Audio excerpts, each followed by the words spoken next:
If we had proper literacy rate as we used to have far back as 2006, when the literacy rate was about, for men was about 52.3% and for women 47.7%. By now, I think it would have led to low unemployment rate and great GDP growth.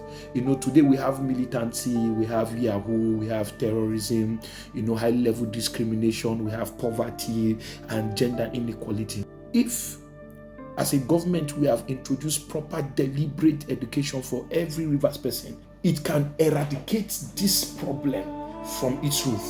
For example, kids educated today in the Rivers State will develop a very civilized and moral society tomorrow. The human mind has great potential to achieve radical development in the society. So we should focus on Human Development Index. Number one, we're looking at laws for mandatory research institutes for all educational sectors in the states. So there must be a conscious attempt to establish institutes for research, because if you're not researching, how can you improve? If you're not finding out, how can you improve? You find out things so that more avenues will be created. That's what the world is doing today. Number two, as a government, fees in schools should not be the main focus.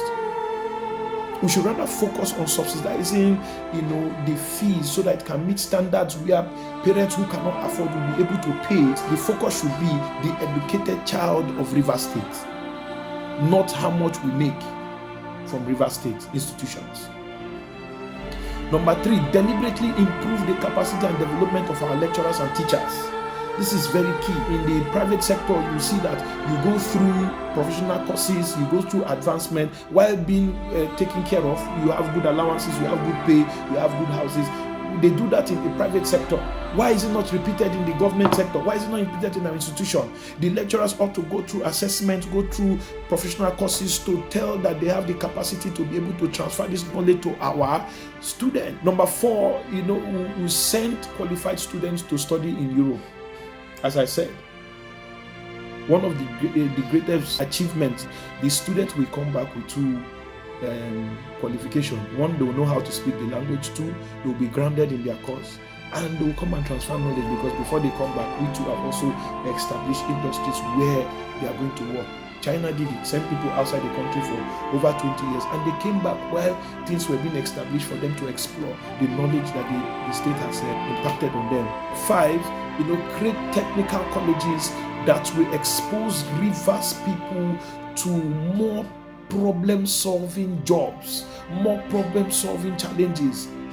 Create technical colleges in our LGAs. Expand this thing. Look at Bonny today. It's an LGA, but it's one of the developed LGAs in Rivers State. And finally, deliver deep, intentional technology studies to our students.